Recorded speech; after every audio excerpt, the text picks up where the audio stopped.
Welcome to Java for अस।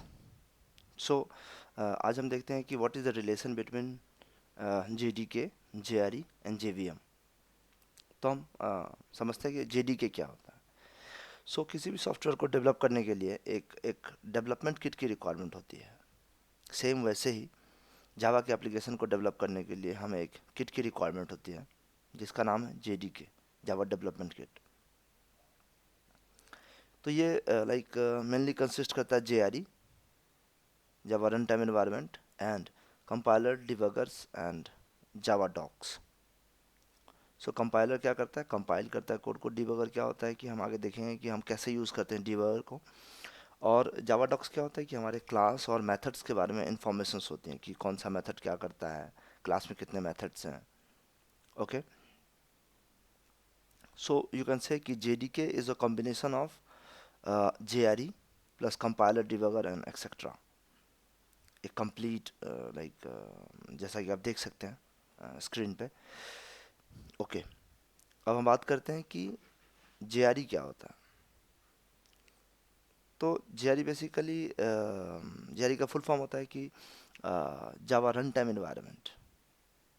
तो ये एक लाइक एक एनवायरनमेंट क्रिएट करता है, ठीक है, जो कि किसी भी जावा एप्लीकेशन को उस ओएस पे रन करने के लिए रिक्वायरमेंट रिक्वायर्ड होता है। तो जेआरई क्या करता है? एक एनवायरनमेंट प्रोवाइड करता है जिसमें हमारा प्रोवाइड करता है जिसमें हमारा कि जावा एप्लीकेशन रन हो पाए, रन करता है। बेसिकली ये कॉम्बिनेशन होता है कि JVM and class libraries. Class libraries की ज़रूरत इसलिए होती है कि जैसे कि हम किसी ओएस स्पेसिफिक किसी ओएस पे चला रहा है और ये कोई अगर हमारा जावा एप्लीकेशन किसी हार्डवेयर से इंटरेक्ट करता है ओएस डिपेंडेंट, किसी इंडिविजुअल ओएस पे, तो उस केस के लिए क्लास लाइब्रेरीज होती हैं जो कि रन टाइम पे लोड होती हैं। और ये हेल्प करता है हार्डवेयर और ऑपरेटिंग सिस्टम और नेटवर्क और फाइल सिस्टम एक्सेस करने, ठीक है। तो हम समझ लिए कि जे क्या होता है। J is a combination of J B M and class libraries, ठीक है। नेक्स्ट हम देखते हैं कि जे बी एम क्या होता है। सो जे बी एम इज़ इसका फुल फॉर्म होता है जावा वर्चुअल मशीन, ठीक है। अक्सर कई बार इंटरव्यू में पूछा जाता है कि what do you mean by J B M, J D K, J R E, ठीक है। And they will ask different different question on this.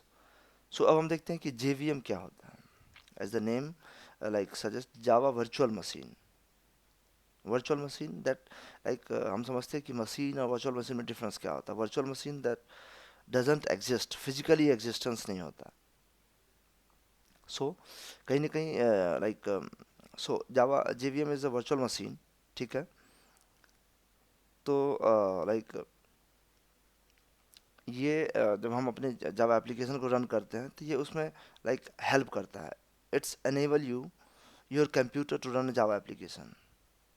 Like आप किसी एज आई जैसा कि मैंने पिछली वीडियो में बता रखा है कि लाइक जावा का जावा कोड को कंपाइल वन रन एवरीवेयर। सो जो बाइट कोड जनरेट करता है वो इसी जेवीएम में एग्जीक्यूट करता है। सो उस ओएस पे जेवीएम इंस्टॉल होना चाहिए।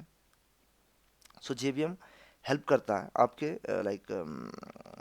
जावा प्रोग्राम को रन करने में, ठीक है। सो बेसिकली जेवीएम करता क्या है, ठीक है। तो जब आप रन करते हैं अपने जावा प्रोग्राम को, तो जावा प्रोग्राम को जब रन करते हैं तो फर्स्ट क्या होता है कि जावा प्रोग्राम को हम कंपाइल करते हैं, ठीक है। कंपाइल करने के बाद वो बाइट कोड जनरेट करता है। बाइट कोड जनरेट करने के बाद जब वो जेवीएम के पास पहुंचता है तो जेवीएम क्या करता है? उसको ट्रांसलेट करता है मशीन कोड में, उस ओएस स्पेसिफिक मशीन कोड में। तो ये मेनली काम होता है जेवीएम का, ठीक है। अब हम थोड़ा सा थ्योरी पार्ट देख लेते हैं कि what is JVM. JVM Java Virtual Machine is an abstract machine that enable your computer to run Java program। जैसे कि मैंने बताया कि ये आपके कंप्यूटर को इनेबल करता है जिसमें कि आप जावा अपना प्रोग्राम रन कर सकते हैं। When you run Java program, जैसा कि मैंने बताया कि आपका जावा प्रोग्राम होगा, सबसे पहले उसको कंपाइल करेगा तो बाइट कोड जनरेट करेगा। बाइट कोड क्या करता है, जेवीएम उसको कन्वर्ट करता है मशीन कोड में, ठीक है। Machine code is in the sense की बाइनरी फॉर्म, और फिर सीपीयू उसको एग्जीक्यूट करता है। नेक्स्ट आता है कि जेआरई। तो जेआरई मैंने बताया कि क्या होता है कि जावा रन टाइम एनवायरनमेंट होता है, एक सॉफ्टवेयर पैकेज है that provide the class library and virtual machine and other component that required to run a Java application. So या एक और इम्पोर्टेंट पॉइंट कि JRE is the super set of JVM. Like कई बार आपसे पूछा जाता है कि लाइक जेआरई एंड जेवीएम में डिफरेंस। तो जेआरई क्या है, सुपर सेट ऑफ जेवीएम। इसका मतलब क्या है कि जेआरई के अंदर ही जेवीएम लाइक एग्जिस्ट करता है, और साथ में क्लास लाइब्रेरीज भी होती हैं। ओके, नेक्स्ट है कि जेडीके। सो जेडीके मैंने बताया कि एक कंप्लीट सॉफ्टवेयर डेवलपमेंट किट होता है जो कि किसी भी लाइक हमारे जावा एप्लीकेशन को डेवलप करने के लिए रिक्वायर्ड होता है। इसमें मेनली जब आप डाउनलोड करते हैं जेडीके, तो उसमें जेडीके और जेआरई दोनों इंक्लूडेड होता है, ठीक है। तो जेडीके मेनली क्या करता है, कैसे डिफ्रेंशिएट करता है कि जेडीके में जेआरई तो होता ही है जिसमें हम अपना जावा प्रोग्राम रन कर पाएँ, उसमें कंपाइलर्स डिबगर्स भी होती है जिससे कि हम अपना जावा कोड को कंपाइल कर पाएँ, जिससे कि बाइट कोड जनरेट कर पाएँ, अपने कोड को डिबग कर पाएँ। हम देखेंगे फ्यूचर में कि वीडियोस में कि हम कैसे अपने कोड को डिबग कर पाते हैं। तो ये था what is the relation between JDK, JRE and JVM. मैं उम्मीद करता हूँ आपको समझ आया होगा and it helps in interviews. So thank you, like share and subscribe.